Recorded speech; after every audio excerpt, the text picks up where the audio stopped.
Wala. Ayan, okay na. Naririnig na kita. Okay na yan. Isara mo na yung ano mo. Yung lens mo. Yan mga kabiwas. Papunta kami sa bypass road pala. Sa bypass road.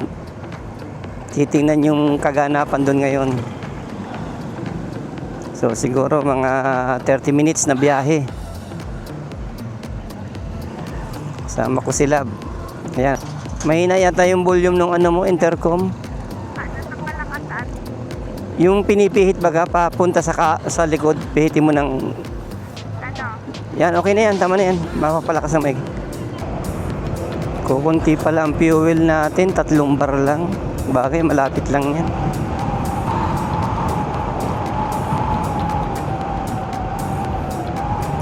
Dito na tayo sa may City Hardware mga kabiwas. So talisay na agad.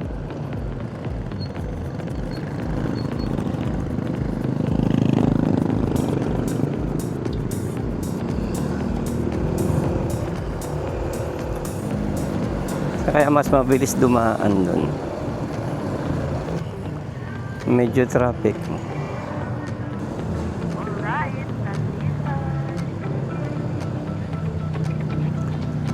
Baka naririnig yung salita mo dito. Nandito yung mic ko sa loob ng helmet.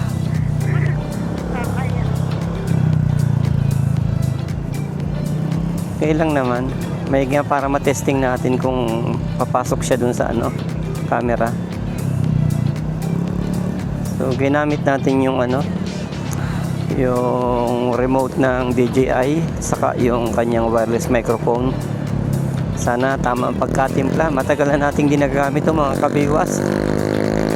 Tagal tayong walang fishing. Pero medyo gumaganda na yung panahon ngayon kaya malaki ang chance. So mga 15 minutes pa daw andun na kami sa destination.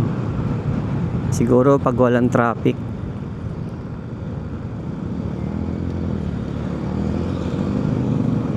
Yan o. Walang ganong dito. So malapit na tayo sa Corsero mga kabiwas. Dito na siguro tayo dadaan sa highway. Alam ko may daan din dyan sa Bensun sa daan. Siguro pagpabalik try natin dyan dumaan. Tapos diretso tayo ng Bagasbas.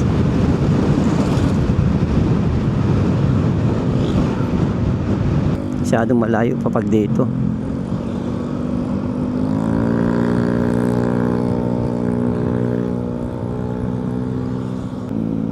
$15 minutes. Mabagal lang tayo mga kabiwas. Hanggang 50 lang ang takbo natin. Stroll lang talaga ang habol namin. Saka makita yung mga kaganapan doon. Marami daw doon mga food vendor, mga ambulant vendor ngayon.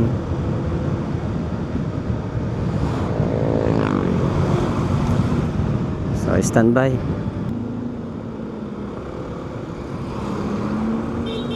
Palang boundary ng Labo.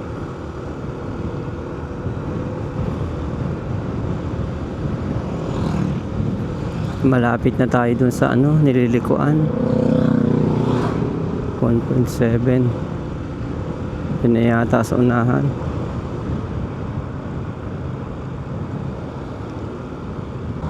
Malapit na. Yung alin? Yung sa negosyo. Ay mga taga-Labo din.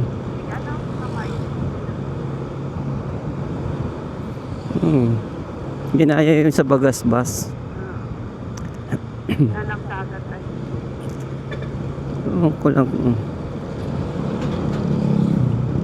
Ganda sana doon sa tabi mismo ng ilog. Kung mayroong pwestuhan doon.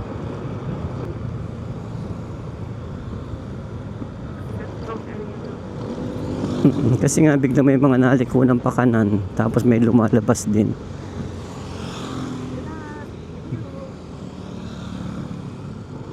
Ayan, lumiko na kami sa diversion. Labo bypass mga kabiwas. O ito na yun, bagong kalsada. So buhay na rin ang negosyo sa part na ito. Dati wala kang makita mga ganyan dito. So swerte ng mga nandito sa tabi. Kakapag negosyo sila.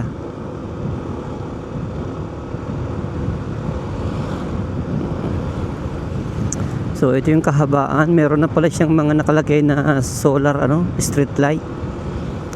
So nung una kasi sobrang dilim dito mga kabiwas, kakatakot dumaan. Ang isa pang naiwang problema dito, may mga kalsada dito na bagamat bagong gawa ay nasira agad, ang tagal pating i-repair. So dahil sa marami ang dumadaan dito, sana naman ay walang maaksidente. Kasi medyo mabilis yung ibang magpatakbo dito Ayan. Ayan yung nasa harapan natin na bundok. Yan yata yung Mount ano ba ito? Bagakay. So isa sa pinakamataas na bundok dito sa atin. Hindi ko pa alam dito yung kung saan dito yung mga pwestuhan nila. Siguro naman ay pag dinire-diretso natin ay madadaanan natin. Ito yung isang pakanan na yan, papunta na yung Bensons. So pwede rin tayo dyan dumaan mamaya pag uwi mga kabiwas. Paunahin na natin. Marami na rin na aksidente sa lugar na to Nagkakabulagaan. So ibig sabihin sa unahan pa. Baka dito sa nakakulay red, kaya may heavy traffic na nakalagay. Dito sa sa ating maps. Pagkalipas itong blue nagkulay red, baka mga nag-stopan yung mga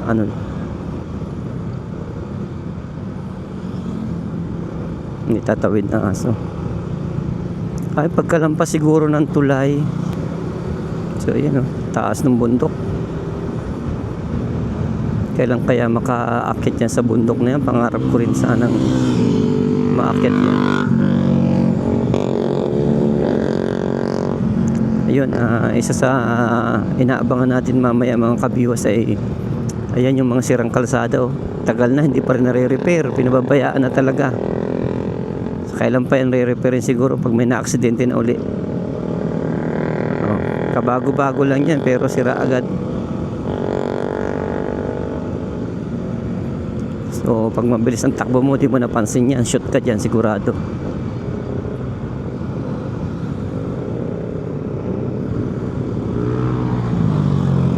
So ayan, tama Kaya nagkulay-kulay yung natin, nag-traffic. Ang dami nila. Ang daming tao pala talaga. Dahil dito pala marami na naka-stop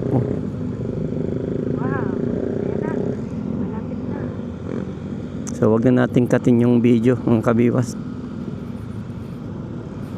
para makita natin. So kung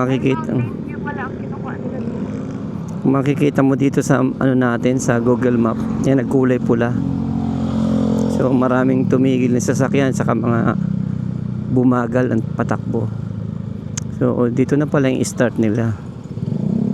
So hanap tayo magandang lugar. Ito. Tinitingnan nila yung sunset. Yan ang dami nila. May grupo pala ng mga riders na ipon-ipon kaya ang dami. So wala mo yung paninda na sa unahan pa yata. So hanap tayo magandang pwestuhan. Pwede na tayo dito, love.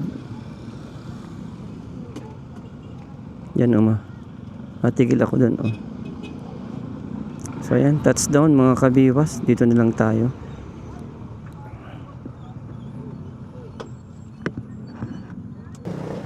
So libang-libang muna tayo mga kabiwas. Ayan love. So mas maganda kasi kapag itong gamit kumpara sa sa cellphone. Pag sa cellphone kasi bitin ang pagkahawak. Hindi katulad dito. So kahit medyo malayo yung camera natin ngayon mga kabiwas sana buo yung audio kasi naka wireless microphone naman tayo. Ayun, nagagalit. May nagka-traffic na dito. Tabi-tabi ka dito, huwag kang kagit na dyan. Baka tayo masagasaan. So, siguro hanggang doon sa kabila mayroong panindan. Ano mo kaya mabibili natin dito? Tayo sa tabi. Ayan. So ito ang ganap dito. At talaga sobrang dami. Yung mga ano. Dami talagang pumupunta mga kabiwas. Mas marami pa kumpara sa ano. Sa Bagasbas. Karamihan siguro nagsawa na sa Bagasbas kaya pumunta na dito. Nagtatanda mo yung motor natin. Sa natin Oo, sa dulo. Sa dulo pa. Malayo-layo.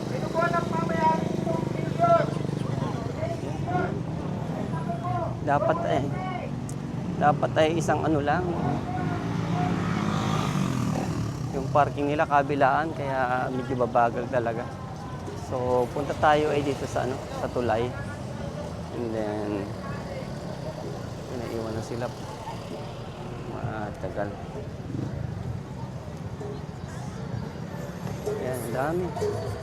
Hanggang anong oras kaya ito ginagawa dito? Hanggang anong oras kaya ito? Ano? Yung mga ilaw, tingnan natin yung ilaw na yan. Pag nag-ilaw niya, maliwanag na yan. Ang daming tao, ang haba talaga. So, kabila, no? Kala mo piyesta mga kabiwas. Kahit saan ka tumingin, pero napansin ko parang isang side yung may tindahan. Sa left side, papuntang Labo.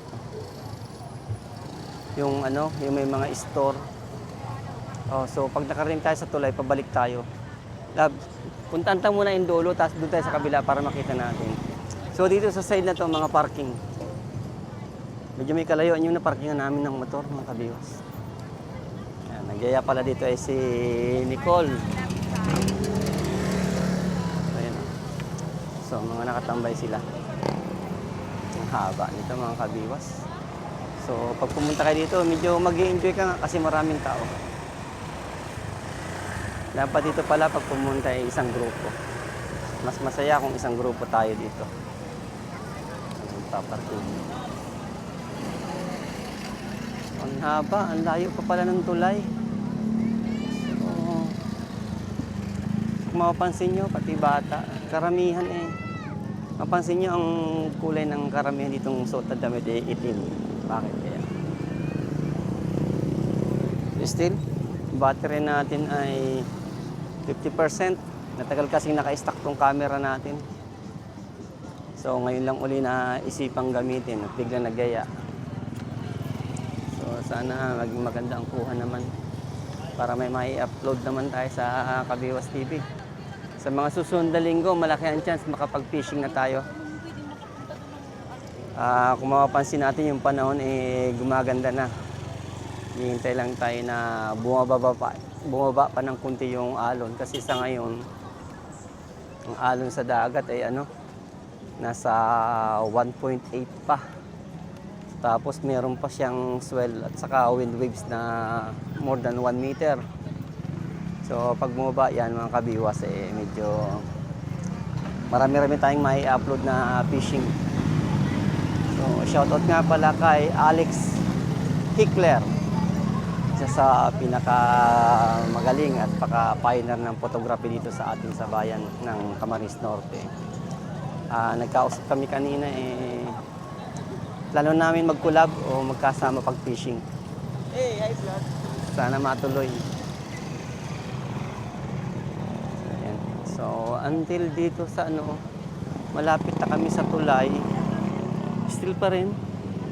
Dahil mo to. Ha? Ate Julie. Sino? Ate Julie pe, yung kaibigan nila Ate Mali. Kilala. Yung nakapansin natin sa Pulang Daga dati, kasama sila Ate Melanie. Oo, yun o. Uy, hanggang 5 minutes lang pala nag-stop. Mga kabiwas Love, say hi. Dito kami ngayon sa Labo Bypass Road. Tumabikat pa, ikaw yung masagasaan. So, napakarami talaga palang pumunta dito ngayon mga kabiwas. So, ayan yung mga paninda. So, isa sa napansin ko, ang hinabol nila dito ay yung view ng ating mountain. Ayun, at saka yung sunset kanina. Inabot natin kaso kunti na lang. So, lakad muna tayo hanggang doon sa may tulay. So, sinasamantala lang natin mga kabiwas na makapag-vlog pa kasi maya-maya ng konti, medyo madilim na. Yung paligid natin, hindi na natin makikita yung karamihan na yan. Ewan ko lang kung maganda yung pagkaliwanag nitong mga street light na nakalagay. Ang layo pala ng tulay. Nasaan na yung tulay? Ah, ito na. Ayan oh. May tulay din dito. Ayan. Sino? Sino yun? Acoustic ba? Yung kasama ni Kuya Blue. Nasaan? Nasaan? Ayan, yung sabi na yun, ayun, nakatalikod. Ayan. Makita? Ayun o. Ayun sa Naglalakad? nagpa-vlog din siya. Ayan. Ah, sige. Mayroon daw tayo si... Tawagin mo. Wag! Nagtitigil siya. Didistract ng video. Ay, malapit na. Sisilip tayo sa tulay and then babalik tayo. Tapos dyan naman. Adventure, oh. Nasaan? Tawagin mo. Wag! Wag kayo ang dokto. Blue! Kita. Wag, wag, wag. Nagkita kami yung kaya sila Red Venture, mga kaibigan natin. Mapunta na sa dulo, balik kami dyan. Wala naman na yun. Hindi, tingnan tayo sa tulay. Maganda rin yung view dyan. So, pakita natin kasi dyan nangangawil ng mangagat si Dennis, yung GT Hunter ng Camarines Norte. Actually, dyan lang sa ibaba niya. Nung hindi pa ito tapos mga kabiwas, andyan sila lagi. So, napakarami daw diyang mangrove snapper. So, silipin natin. Saka, pag nagpi-fishing sa dyan, pain niya artificial. Tingnan natin kung saan parte yun dyan. Alam ko sa parteng kaliwa. Tinuro niya sa akin dati, hindi na ako nakapunta eh. Ito. Yun. Ayan pala, ang ilalim mga kabiwas. So, malaki ang chance. Ba, ang ano pala ng tulay. Doon sila sa kabilang yun. So, may marami daw nyo. Ang mataas. Ayan. So, tawid tayo sa kabila.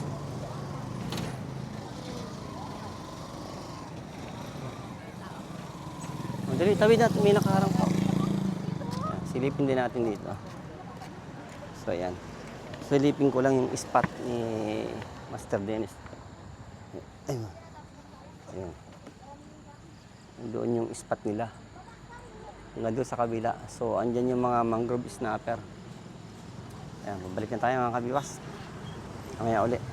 Sabi ko siya lang yung dokto. May mga heavy equipment pa dito mga kabiwas.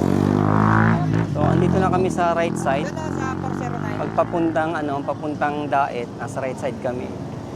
Kung saan dito natin makikita mga kabiwas yung mga paninda nila. Sari-sari. So, ito yata hindi na dayo talaga dito. Yan, mga street foods. Mga finger foods kung tawagin nila. Ano yung kasama natin? Wala na.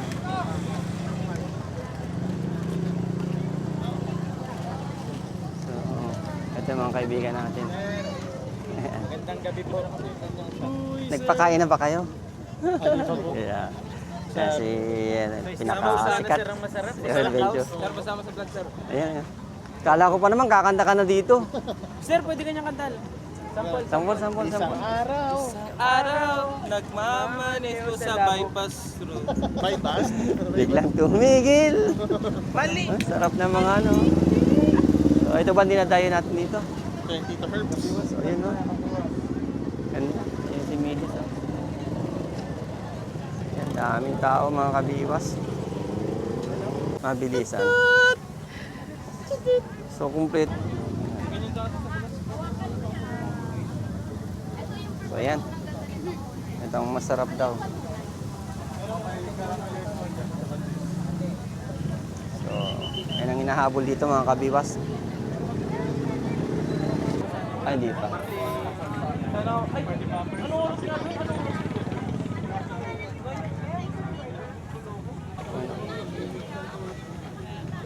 Wala na. Ayan ang sikreto niyan.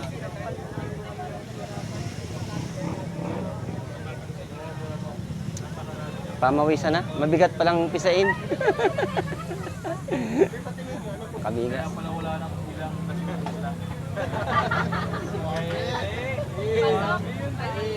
Ano mga sir nagbubukas dito? Open po kami ng around 3 yan po. We're po nag-session lang na kami. Tapos hanggang gabi na yan, sir. Yes po, around 11 or sabihin, sir, marami pa rin.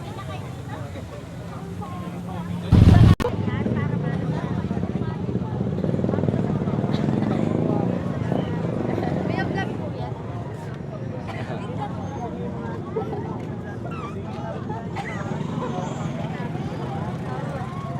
Hi guys! Andito kayo sa Red Venture.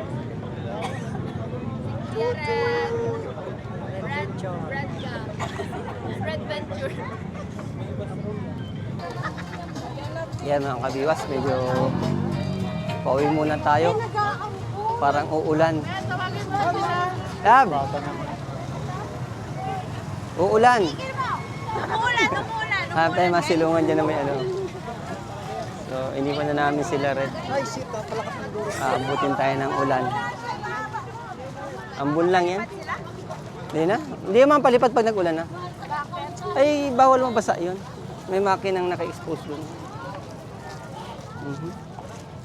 Nakababangga pa tayo ng tricycle. Ay, ng motor pa. So, ang dami. Pero ang dami nakapila.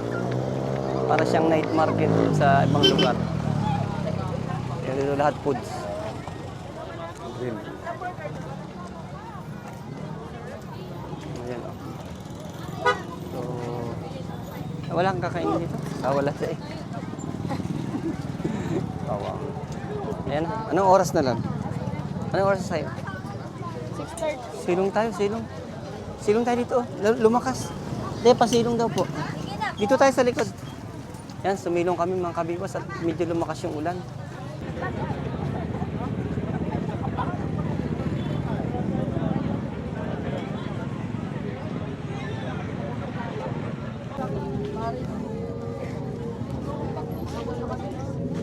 Yan. So kahit medyo late na mga kabiwas, eh, ang dami pa rin talagang tao. So, yan, umulan ng kunting sandali kanina pero mabuti nawala rin agad. Nandito kami sa may dulo. Shout out to yung mga tropa sa likod, mga kabiwas. Bigyan mo yung sticker.